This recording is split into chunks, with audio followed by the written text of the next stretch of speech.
Hello friends, मैं पंकज यादव आप सभी का स्वागत करता हूं हमारे YouTube चैनल बायोलॉजी सीरीज पर।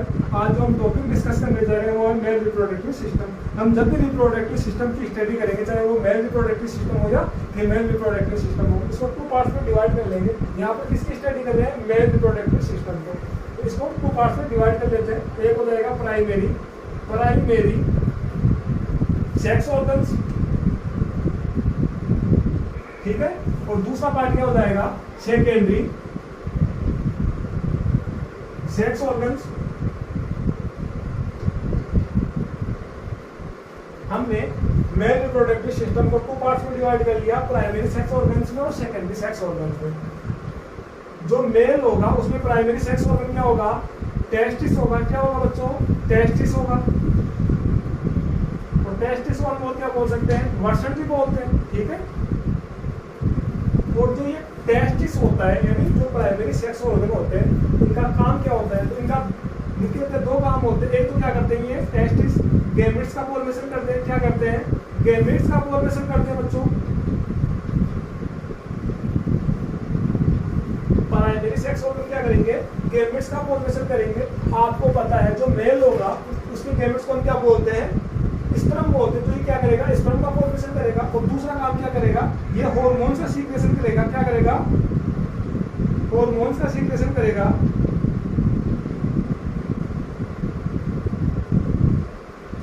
और टेस्टिस जिन हार्मोन्स का सीक्रेशन करेगा उन्हें हम क्या बोलेंगे? Sex hormone. सेक्स हार्मोन क्या बोलेंगे? सेक्स हार्मोन्स, ठीक है। और जो टेस्टिस किस सेक्स हार्मोन का सीक्रेशन करेगा? टेस्टोस्टेरोन का। किसका करेगा? टेस्टोस्टेरोन का, ठीक है। और जो टेस्टोस्टेरोन है ये क्या करता है? हमारे में सेकेंडरी सेक्स कैरेक्टर डेवलप करता है। टेस्टोस्टेरोन क्या करेगा? सेकेंडरी सेक्स कैरेक्टर डेवलप करेगा। अब बात आती है सर सेकेंडरी सेक्स कैरेक्टर क्या होते हैं? जो हमारे अंदर धाटी का आना, मूंछों का आना और मसल्स का डेवलप होना, ये क्या है? सेकेंडरी सेक्स कैरेक्टर, ठीक है। अब बात कर लेते हैं सेकेंडरी सेक्स ऑर्गन्स के बारे में कि सेकेंडरी सेक्स ऑर्गन्स किन्हें बोलेंगे। तो वे ऑर्गन्स जो क्या करेंगे? ना तो गैमेट्स का फॉर्मेशन करेंगे और ना ही हार्मोन्स का सीक्रेशन करेंगे, उन्हें हम क्या बोलेंगे? Secondary sex organs. Secondary sex organs क्या है? प्राइमरी सेक्स ऑर्गन्स के अपोजिट है। आप यहाँ पर देखा तो प्राइमरी सेक्स ऑर्गन है बच्चों, वो क्या कर रहा था? गैमेट्स का फॉर्मेशन भी कर रहा था और हार्मोन्स का सीक्रेशन भी कर रहा था। और जो सेकेंडरी सेक्स ऑर्गन है वो ना तो गैमेट्स का फॉर्मेशन कर रहा और ना ही हार्मोन्स का सीक्रेशन कर रहा। अब बात आती है कि सर सेकेंडरी सेक्स ऑर्गन्स कौन कौन से होते हैं?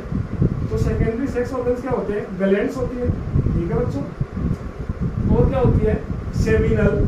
सेमिनल वेसिकल्स होती है, जिन्हें क्या और क्या बोल सकते हैं? शुक्राशय, ठीक है। और सेकेंडरी सेक्स ऑर्गन क्या होंगे? Accessory ducts. क्या होंगे? एसेसरी डक्ट्स, जिनको हम क्या बोलते हैं? सहायक नलिकाएं, ठीक है बच्चों। क्या बोलते हैं? सहायक नलिकाएं।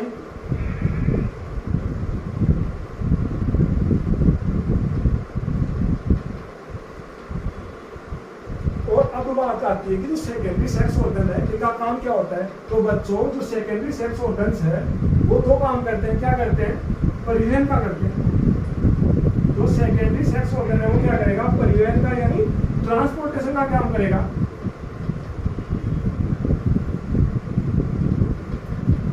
तो सेकेंडरी सेक्स ऑर्गन को क्या करेगा? ट्रांसपोर्टेशन का काम करेगा। जैसे प्राइमरी सेक्स ऑर्गन में क्या हो जाएगा? स्पर्म का फॉर्मेशन तो हो जाएगा, लेकिन इन स्पर्म को एक स्थान से दूसरे स्थान पर कौन लेके जाएंगे? Secondary sex organ. यहाँ तक समझ में आया? अगर बच्चों को कंफ्यूजन हो तो कमेंट करके बताओ। अब हम बात करेंगे टेस्टिस की। किसके बारे में बात करेंगे? टेस्टिस के बारे में। और टेस्टिस क्या है? मेल्स का प्राइमरी सेक्स ऑर्गन, आपको पता है।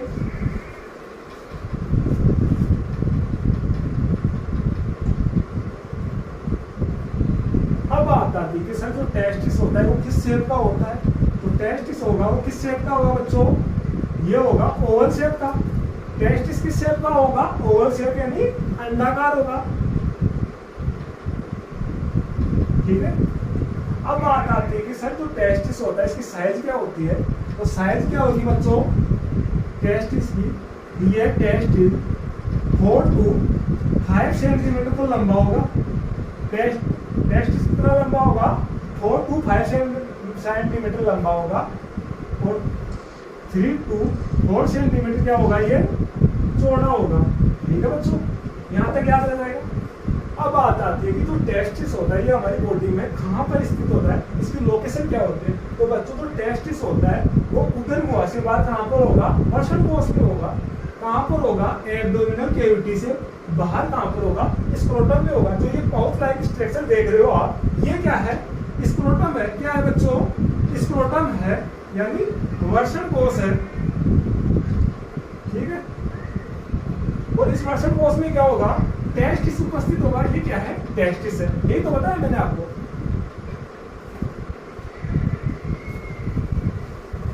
और इस टेस्टिस को एक नली किससे जोड़ेगी? उदर गुहा से जोड़ेगी। ये क्या है? उदर गुहा। और ये नली इस स्क्रोटम को उदर गुहा से जोड़ रही है। जिस नली द्वारा स्क्रोटम उदर गुहा से जुड़ेगा उस नली को हम क्या बोलेंगे बच्चों? Inguinal canal. क्या बोलेंगे बच्चों? Inguinal canal. इसी प्रकार जो टेस्टिस है ये भी एक नली के द्वारा स्क्रोटम से जुड़ा रहेगा। मैंने क्या बताया? टेस्टिस एक नली के द्वारा बच्चों किससे जुड़ा रहेगा? उदर गुहा से जुड़ा रहेगा। इस नली को क्या बोलेंगे? इस नली को बोलेंगे स्पर्मेटिक कोड। टेस्टिस जिस ट्यूब लाइक स्ट्रक्चर से एब्डोमिनल कैविटी से जुड़ा रहेगा उसे हम क्या बोलेंगे? Spermatic code. ठीक है, और जो स्क्रोटम जिस ट्यूब लाइक स्ट्रक्चर से एब्डोमिनल कैविटी से जुड़ा रहेगा उसे हम क्या बोलेंगे? Inguinal canal. यहाँ तक याद रहे।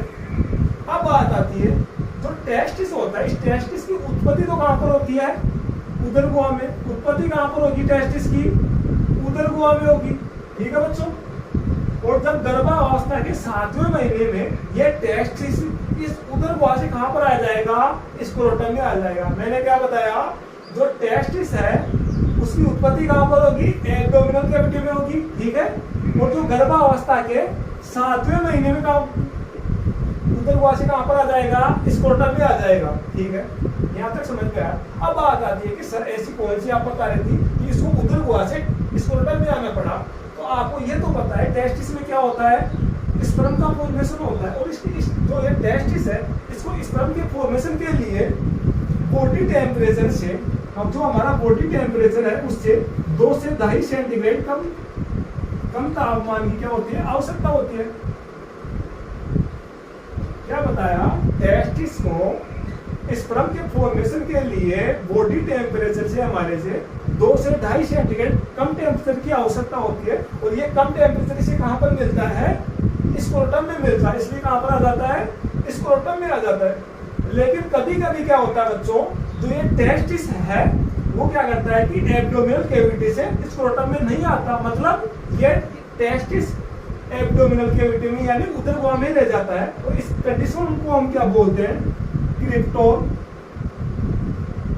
क्रिप्टोरिडिज्म। क्या बोलेंगे इस कंडीशन को? क्रिप्टोरिडिज्म। याद रह जाएगा।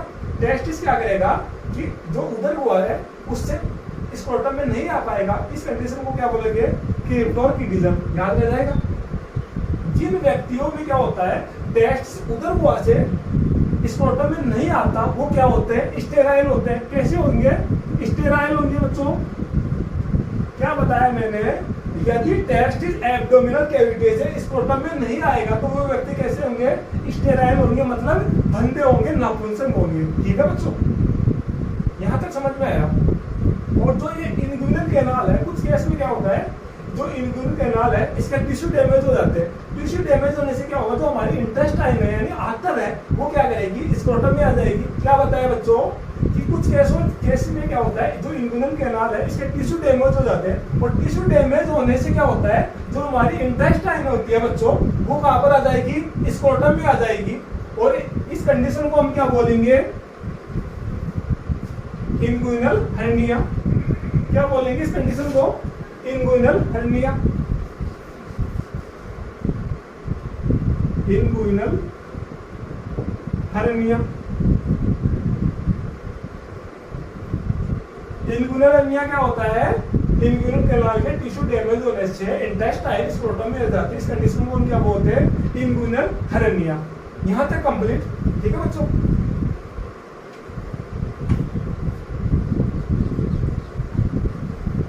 अब यहाँ पर आपको मैंने बताया क्या होता है कि जो टेस्टिस है वो उदरवासी कहाँ पर आ रहा है बच्चों?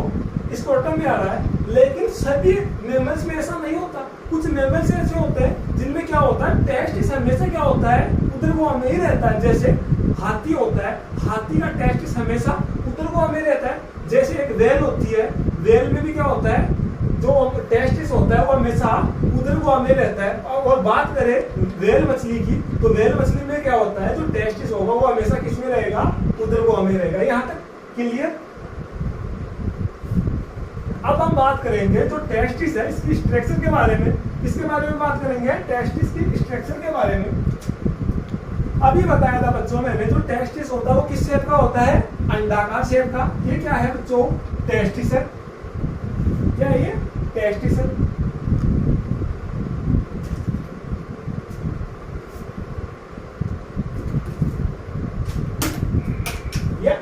ये क्या है? अंडाकार शेप का टेस्टिस है। और जो टेस्टिस होता है इसके ऊपर सेल्स की 3 लेयर्स प्रेजेंट होती है। क्या होती है? टेस्टिस के ऊपर वो सेल्स की 3 लेयर प्रेजेंट होती है। ये क्या है? फर्स्ट लेयर ये हो गई, ये क्या है? टेस्टिस है। एक लेयर ये हो गई, दूसरी लेयर ये हो गई टिश्यू को टेस्टिस के ऊपर, और तीसरी लेयर क्या हो गई? ये हो गई बच्चों, ठीक है। जो सबसे बाहर वाली लेयर है इस लेयर को हम क्या बोलते हैं? ट्यूनिका। Tunica albuginea. क्या बोलेंगे बच्चों? एल्बुजिनिया। क्या? सॉरी बच्चों मैंने गलत बता दिया। जो सबसे बाहर वाली लेयर होगी वो क्या होगी? ट्यूनिका। Tunica vaginalis. क्या बता दिया? ट्यूनिका वेजिनेलिस, ठीक है। और जो मध्य वाली लेयर होगी उसे हम क्या बोलेंगे? ट्यूनिका। Tunica albuginea. एल्बुजिनिया, ठीक है बच्चों। और जो सबसे अंदर की तरफ लेयर होगी उसे हम क्या बोलेंगे? ट्यूनिका वेस्कुलोसा। क्या बोला? ट्यूनिका वेस्कुलोसा। अभी मैंने क्या बताया? टेस्टिस के ऊपर बच्चों सेल्स की 3 लेयर्स प्रेजेंट होगी। जो सबसे बाहर वाली लेयर होगी वो कौन सी होगी? ट्यूनिका वेजिनेलिस, ठीक है। और जो मध्य वाली लेयर होगी वो क्या होगी? Tunica albuginea. और जो सबसे अंदर वाली लेयर होगी वो क्या होगी? ट्यूनिका वेस्कुलोसा, ठीक है बच्चों। और जो ये ट्यूनिका एल्बुजिनिया होती है बच्चों, ये क्या करती है? टेस्टिस के अंदर की तरफ ग्रोथ करती है और टेस्टिस को अनेक चैम्बर्स में डिवाइड कर देती है। मैंने क्या बताया? जो ट्यूनिका एल्बुजिनिया होगी, ये ट्यूनिका एल्बुजिनिया टेस्टिस के अंदर की तरफ क्या करेगी? ग्रोथ करेगी। ग्रोथ की, एक चैम्बर बना दिया, ठीक है। फिर इसने अंदर की तरफ ग्रोथ किया, एक चैम्बर और बना दिया, और ऐसे इसने कितने चैम्बर बना दिए? 4 चैम्बर बना दिए। मैंने क्या बताया? ट्यूनिका एल्बुजिनिया टेस्टिस के अंदर की तरफ क्या करेगी? ग्रोथ करेगी और क्या बनाएगी? चैम्बर्स बनाएगी। और प्रत्येक टेस्टिस में ट्यूनिका एल्बुजिनिया कितने चैम्बर बनाती है? 250 चैम्बर्स बनाती है। कितने बनाती है बच्चों? 250 चैम्बर्स। प्रत्येक टेस्टिस में ट्यूनिका एल्बुजिनिया कितने चैम्बर बनाएगी? 250 चैम्बर बनाएगी। और इन चैम्बर्स को क्या बोलते हैं? Testicular. Testicular testicular lobules. Testis के अंदर जो चैम्बर्स होंगे उन्हें हम क्या बोलेंगे? Testicular lobules. और इन चैम्बर्स के अंदर 1 से 3 सूक्ष्म नलिकाएं होती है। मैंने क्या बताया बच्चों? जो ये टेस्टिकुलर लोब्यूल्स होंगे इनके अंदर 1 से 3 क्या होंगी? सूक्ष्म नलिकाएं होंगी। इन नलिकाओं को हम क्या बोलते हैं? Seminiferous tubules. ये क्या है? ये नलिकाएं हैं, ठीक है बच्चों। और इन नलिकाओं को हम क्या बोलते हैं? सेमनीफेरस। Seminiferous tubules. क्या बोला?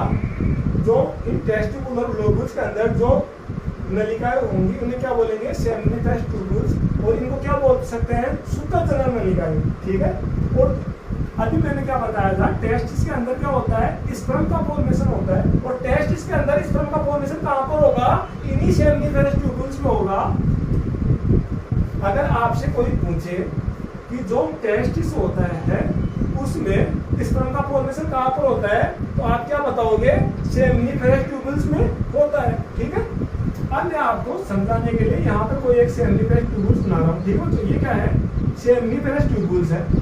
जो ये सेमनीफेरस ट्यूब्यूल्स है, इसके अंदर की तरफ एक सेल्स की मोटी लेयर प्रेजेंट होती है।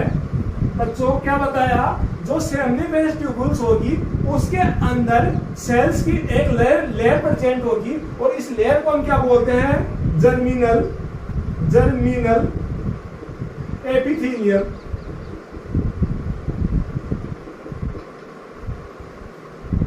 क्या बताया, जो सेमनीफेरस ट्यूब्यूल्स होगी बच्चों, उसके अंदर सेल्स की एक मोटी लेयर प्रेजेंट होगी, और इस मोटी लेयर को हम क्या बोलेंगे, जर्मिनल एपिथेलियम। और इस जर्मिनल एपिथेलियम में 3 टाइप्स की क्या होती है, सेल्स प्रेजेंट होती है। कितनी टाइप की, 3 टाइप्स की सेल्स प्रेजेंट होती है। सबसे बाहर की वो एक सेल कौन सी होगी बच्चों, जर्मिनल सेल। दूसरी सेल कौन सी होगी, सर्टोली सेल। कौन सी सेल होगी बच्चों, सर्टोली सेल। और एक सेल होगी लीडिंग सेल।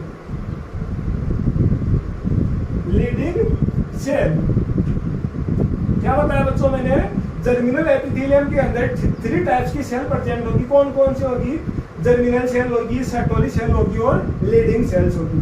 जो जर्मिनल सेल होगी वो क्या करेगी, स्पर्म का फॉर्मेशन करेगी। क्या करेगी बच्चों, स्पर्म का फॉर्मेशन करेगी। ठीक है।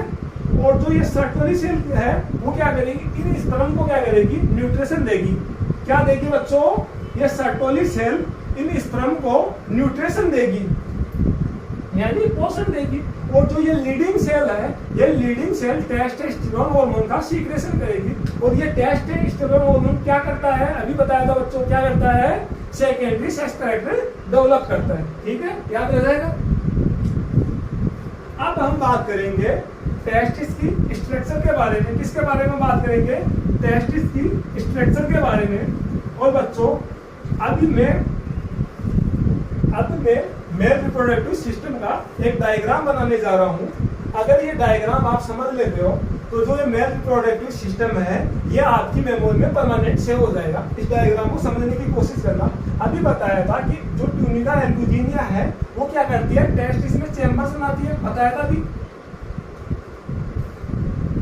ठीक है।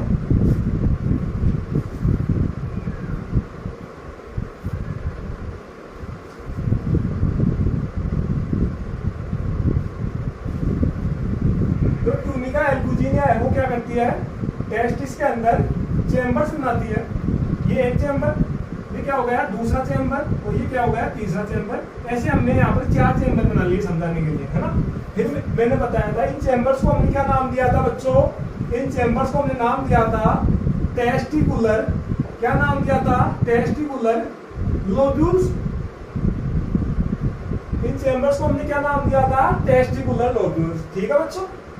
और इन टेस्टिकुलर लोब्यूल्स के अंदर सूक्ष्म नलिकाएं प्रेजेंट होते हैं। उन सूक्ष्म नलिकाओं को हमने क्या नाम दिया था, सेमनीफेरस ट्यूब्यूल्स। क्या नाम दिया था, सेमनीफेरस ट्यूब्यूल्स। टेस्टिकुलर लोब्यूल्स के अंदर क्या होंगी, छोटी छोटी नलिकाएं होंगी, उनको हम क्या बोलेंगे, सेमनीफेरस ट्यूब्यूल्स।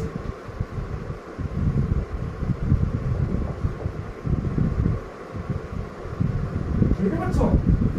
और मैंने यह भी बताया था प्रत्येक टेस्टिकुलर लोब्यूल में कितनी सेमनीफेरस ट्यूब्यूल्स प्रेजेंट होगी, 1 से 3 सेमनीफेरस ट्यूब्यूल्स प्रेजेंट होगी। अब क्या होगा, ये जो सेमनीफेरस ट्यूब्यूल्स है ये सभी सेमनीफेरस ट्यूब्यूल्स मिलकर एक जालनुमा स्ट्रक्चर बनाएगी। मैंने क्या बताया कि सभी सेमनीफेरस ट्यूब्यूल्स मिलकर एक जालनुमा स्ट्रक्चर बनाएगी। और इस जालनुमा स्ट्रक्चर को हम क्या बोलेंगे, रेटेटेस्टिस। रेटेटेस्टिस। क्या बताया बच्चों मैंने, जो सेमनीफेरस ट्यूब्यूल्स है ये सभी मिलकर एक जालनुमा संरचना बनाएगी, उसे हम क्या बोलेंगे, रेटे टेस्टिस। इस रेटे टेस्टिस से भी क्या होगी, एक पतली नलिका बाहर की तरफ निकलेगी और इस पतली नलिका को हम क्या बोलेंगे, वास इफरेंशिया। क्या बोलेंगे बच्चों, वास इफरेंशिया।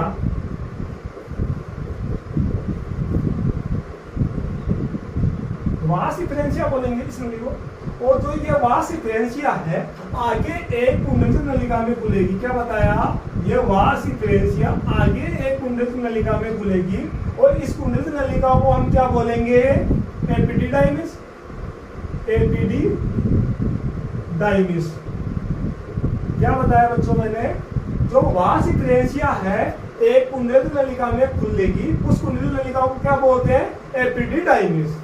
और जो एपिडिडाइमिस होती है इसके 3 पार्ट्स होते हैं। क्या बताया, जो एपिडिडाइमिस है इसके 3 पार्ट्स होते हैं। जो सबसे ऊपर वाला भाग है इसे बोलते हैं कैपेट एपिडिडाइमिस और जो ये मध्य वाला भाग है इसे हम क्या बोलेंगे, कार्पस एपिडिडाइमिस। और जो सबसे नीचे वाला भाग है बच्चों उसे हम क्या बोलेंगे, कोडा एपिडिडाइमिस। ठीक है। और जो ये वास इफरेंशिया है ये एपिडिडाइमिस के किस भाग में खुल रही है बच्चों, देख के बताओ। जो ये वास इफरेंशिया है एपिडिडाइमिस के किस भाग में खुल रही है, ऊपर वाले भाग में तो खुल रही है। और ये एपिडिडाइमिस का कौन सा भाग है, कैपेट एपिडिडाइमिस। याद रह जाएगा, वास इफरेंशिया एपिडिडाइमिस के किस भाग में खुलेगी, कैपेट एपिडिडाइमिस। ठीक है। और तो ये नीचे वाला भाग है ये कौन सा है, कोडा एपिडिडाइमिस। ठीक है। और ये एपिडिडाइमिस है ना आगे एक सक्रिय कुंडलित नलिका में खुलेगा और इस सक्रिय कुंडलित नलिका को हम क्या बोलते हैं, वास इफरेंशिया। क्या बोलते हैं, वास इफरेंशिया। वास डिफरेंशिया क्या बोलेंगे इसे, वास डिफरेंशिया। और ये वास डिफरेंशिया मूत्राशय के ऊपर, वास डिफरेंशिया मूत्राशय के ऊपर एक फंदा बनाती है। क्या बनाती है, जो वास डिफरेंशिया है बच्चों ये मूत्राशय के ऊपर एक फंदा बनाकर नीचे की तरफ आकर शुक्राशय से जुड़ती है। क्या बताया, जो वास डिफरेंशिया है ये यूरिनरी ब्लैडर के ऊपर एक फंदा बनाकर नीचे की तरफ आकर शुक्राशय से जुड़ती है और जुड़कर एक नलिका बनाती है। शुक्राशय से जुड़कर एक नलिका बनाती है, उसे हम क्या बोलते हैं, एजुकुलेटरी डक्ट। क्या बोलते हैं, एजुकुलेटरी डक्ट। ठीक है बच्चों, क्या बताया मैंने, दोबारा से ध्यान से देखना। वास डिफरेंशिया इसी मूत्राशय के ऊपर एक फंदा बनाएगी, फंदा बना के नीचे की तरफ आएगी, नीचे की तरफ आकर इस शुक्राशय से जुड़ जाएगी। किससे जुड़ जाएगी, शुक्राशय से। और शुक्राशय से जुड़कर एक पतली नलिका बनाएगी। इस नली को हम क्या बोलते हैं, एजुकुलेटरी डक्ट। और ये एजुकुलेटरी डक्ट किसमें खुलेगी, यूरेथ्रा में यानी मूत्र मार्ग में खुलेगी। ठीक है। एजुकुलेटरी डक्ट कहाँ पे खुलेगी, मूत्र मार्ग में खुलेगी। और जो एजुकुलेटरी डक्ट मूत्र मार्ग में जहां पर खुलेगी वहां पर एजुकुलेटरी डक्ट क्या होती है, फूली हुई होती है और उस भाग को हम क्या बोलते हैं, एम्पुला। ठीक है। क्या बताया, एजुकुलेटरी डक्ट यूरेथ्रा के जिस पार्ट में खुलेगी वहां पर एजुकुलेटरी डक्ट क्या होगी, फूली हुई होगी और उसे हम क्या बोलेंगे, एम्पुला। और ये जहां पर यूरेथ्रा में खुलेगी वहां पर एक ग्लैंड प्रेजेंट होती है, एक मोटी सी ग्लैंड प्रेजेंट होती है। इस ग्लैंड को क्या बोलते हैं, प्रोटेस्ट ग्लैंड। प्रोटेस्ट ग्लैंड क्या बोलते हैं, प्रोटेस्ट ग्लैंड। ठीक है।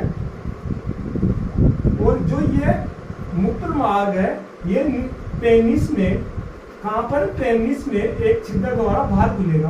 क्या बताया, जो मूत्र मार्ग होगा ये पेनिस में एक छिद्र द्वारा बाहर खुलेगा और इस छिद्र को हम क्या बोलते हैं, यूरेथ्रल मीटस। क्या बोलते हैं छिद्र को, यूरेथ्रल मीटस। ठीक है। अब देखो ध्यान से, शुक्राणु का निर्माण कहां पर हुआ, सेमनीफेरस ट्यूब्यूल से। सेमनीफेरस ट्यूब्यूल से कहां पर गए, रेक्टम टेस्टिस में गए। रेक्टम टेस्टिस से कहां पर गए, वास डिफरेंशिया में गए और फिर कहां पर गए, एपिडिडाइमिस में। एपिडिडाइमिस से क्या होता है, एक लिक्विड का सिक्रेशन किया जाता है। इसका लिक्विड सिक्रेशन किया जाएगा, लिक्विड का। ठीक है। और जो ये एपिडिडाइमिस भाग है इसमें क्या होता है, स्पर्म का स्टोर होता है। क्या बताया बच्चों, जो एपिडिडाइमिस है इसमें क्या होगा, स्पर्म का स्टोर होगा।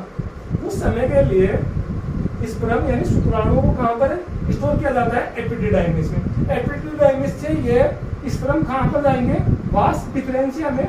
वास डिफरेंशिया से ये कहां पर जाएंगे, शुक्राशय के पास, और शुक्राशय से एक लिक्विड स्त्रावित किया जाएगा। क्या बताया, शुक्राशय से एक लिक्विड स्त्रावित किया जाएगा, और जो शुक्राशय से लिक्विड स्त्रावित किया जा रहा है वो हमारे सीमन यानी वीर्य का, सीमन हिंदी में क्या बोल सकते हैं, वीर्य का 60% भाग बनाता है।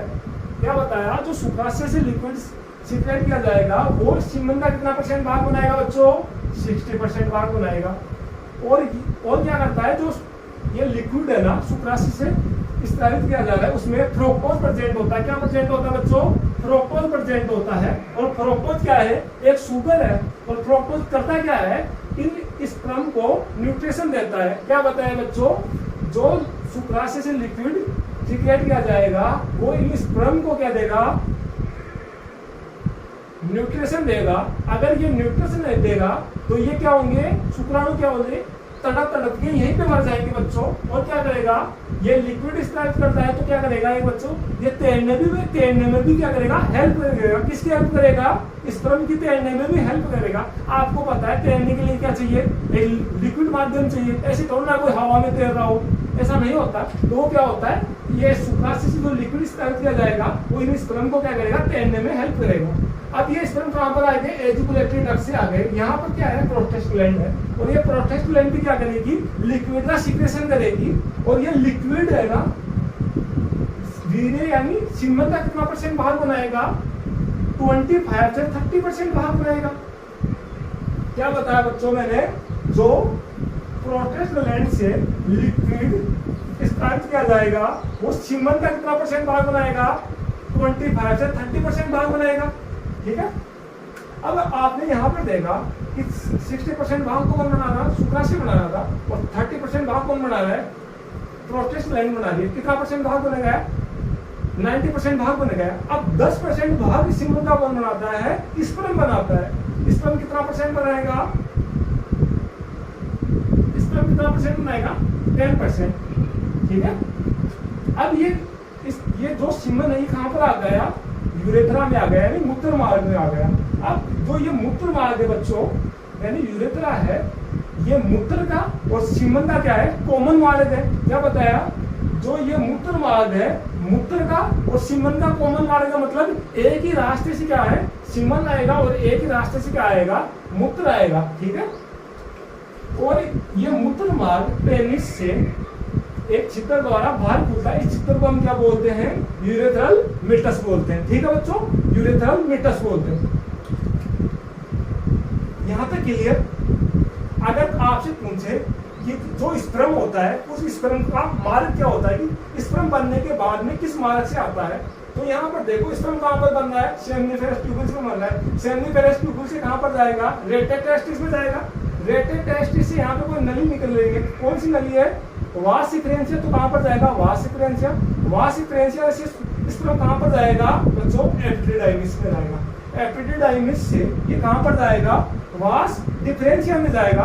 वास डिफरेंशिया से कहां पर आएगा, ये शुक्राशय के पास आएगा। ठीक है। और वहां पर कौन सी एक डक्ट बनेगी, एजुकुलेटरी डक्ट। एजुकुलेटरी डक्ट से ये कहां पर आएगा, मूत्र मार्ग में आएगा, यानी यूरेथ्रा में आएगा। और यूरेथ्रा से ये कहां पर आएगा, यूरेथ्रल मिटस द्वारा बाहर आ जाएगा। ये क्या है, स्पर्म का मार्ग है। अगर बच्चों आपको मेरी क्लास अच्छी लगी हो तो प्लीज वीडियो को लाइक करो, शेयर करो और चैनल को सब्सक्राइब करो। Thank you.